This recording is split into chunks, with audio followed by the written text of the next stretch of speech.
how my posture has stopped me from losing fat and gaining muscle. Hello there, cheeky potatoes. I'm so sorry that the video is really late. I've been trying to make sure that what I get across on the video is right, if you know what I mean.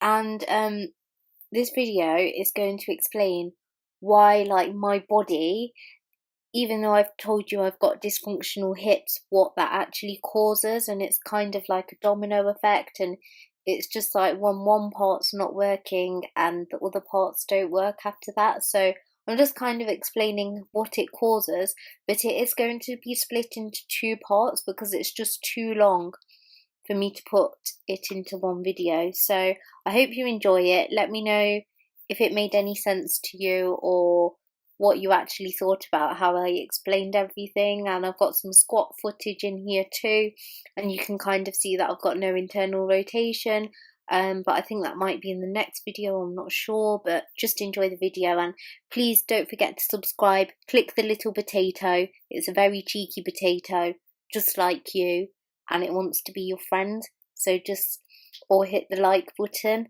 This video I'm very excited about. It's all about me, so you know. It's about my posture. So this video is going to be focused on the problems that I already have and why my posture is so poor.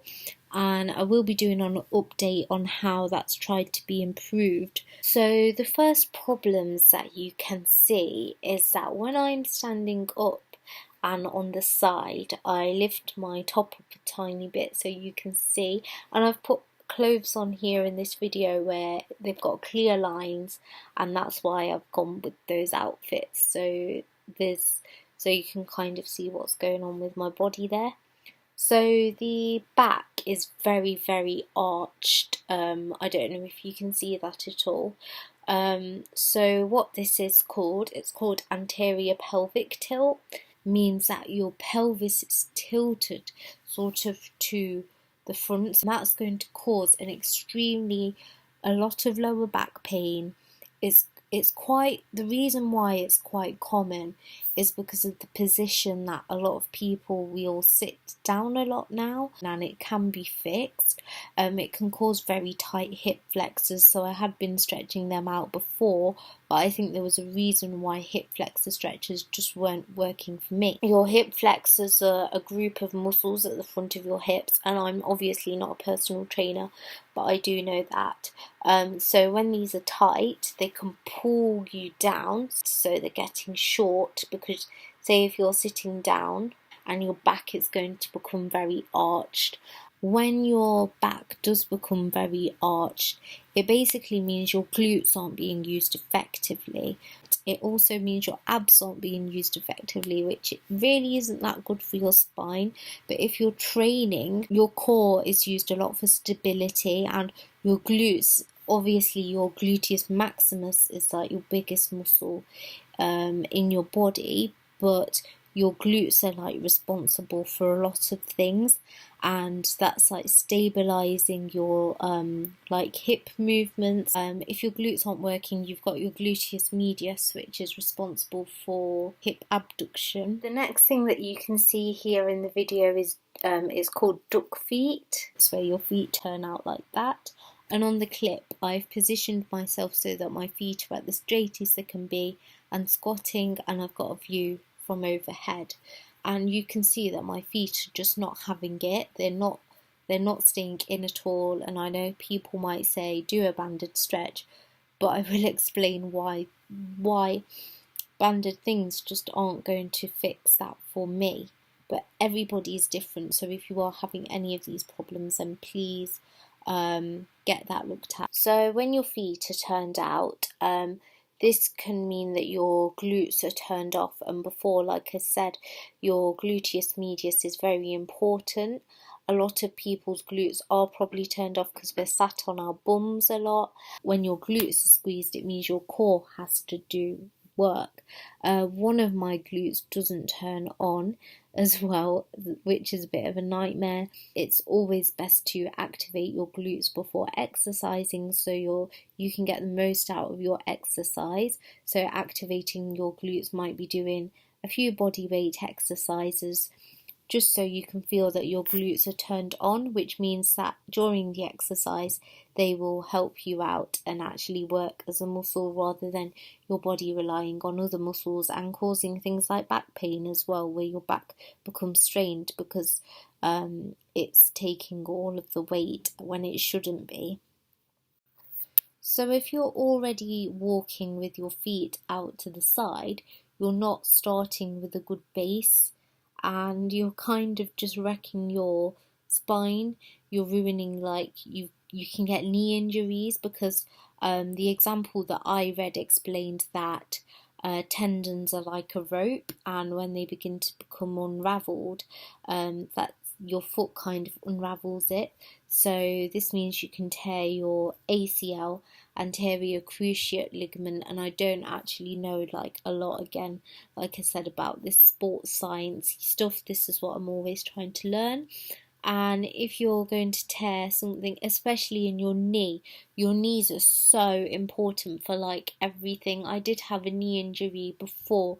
I don't know what it was. I'm guessing it was like some torn, like maybe cartilage or something, because my knees were so painful to move them, and now my knees actually make a crunching noise, and normally that's because it means that the cartilage is healed, but it's still like crunchy because it's not healed smoothly.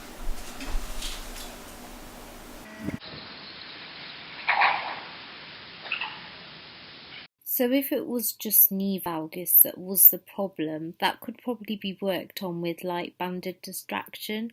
But because there's other problems that I'm going to explain now, that's why like a lot of stretches might have not worked.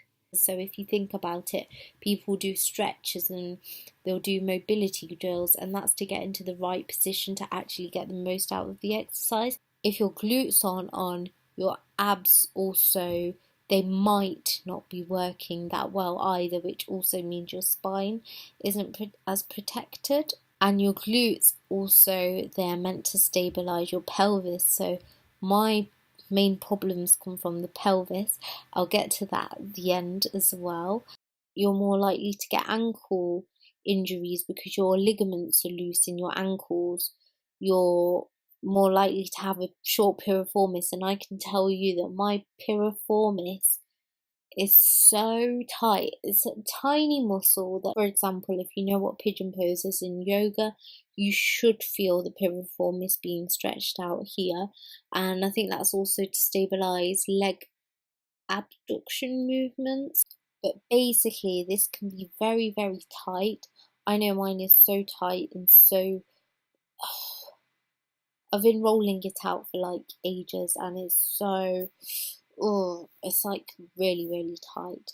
So I've not had sciatica from that, so it's not been down both sides where people, sciatica is basically nerve pain that goes down the legs. It's something called piriformis syndrome. About 6 months ago or something like that, it stopped me from doing anything, like even bending down. It was so painful. I was having nerve pain. It just started around the bum area, and then it started to go all the way down to my like lower back to my feet. So it was getting quite painful when I was walking.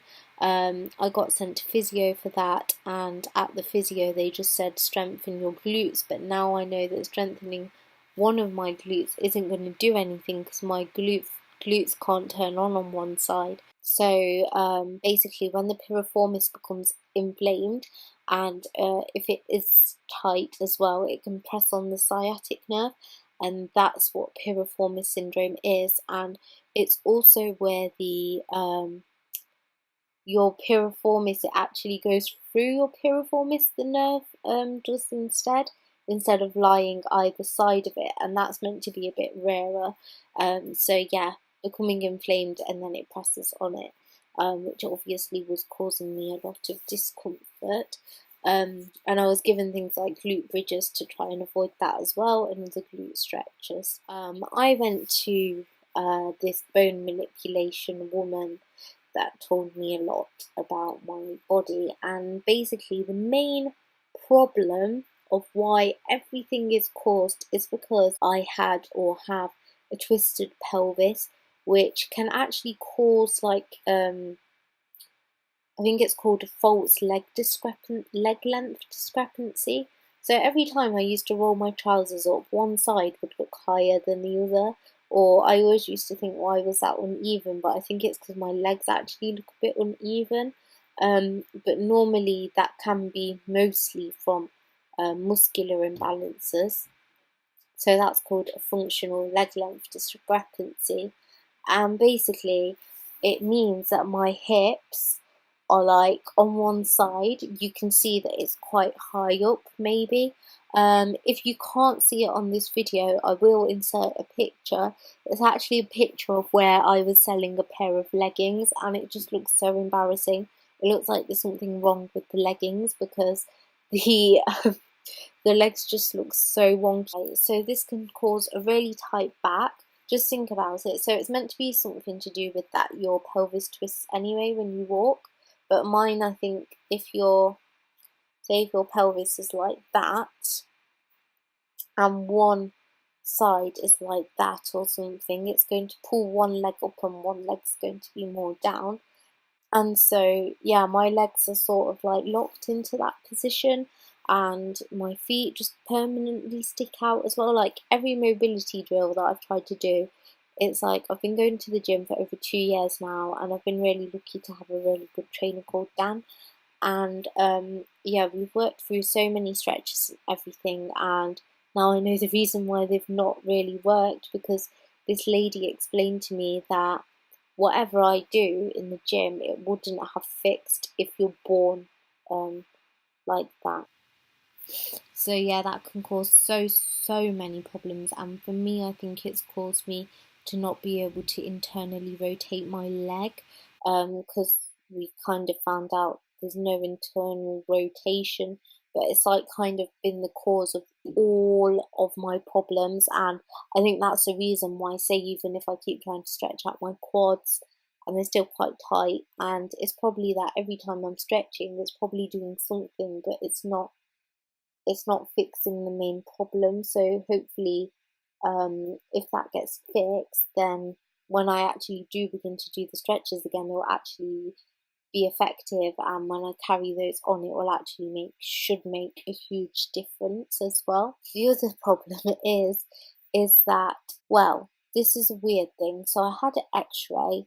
My x-ray didn't show up as a hip impingement. Okay, so me and my trainer really thought, after every other single thing, he was like, yeah, you've definitely got an impingement there because there's something stopping you from moving it.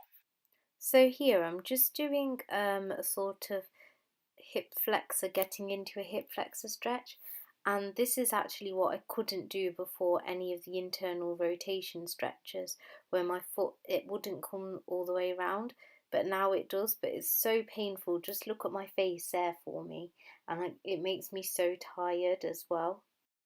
And on my left side of my hip, I can really feel like this tightness, and it's like a restriction and a pinching feeling of, say, when I'm in poses like pigeon pose, it will just be at the front of my hip and it comes there, and it's just something that stops me from doing everything. So looking online and doing a lot of research, it came up with femoral acetabular impingement, which is FAI, which basically means that your hip joint doesn't fit together properly with your femur, or either one of them is off and it can't slide about in the joint properly.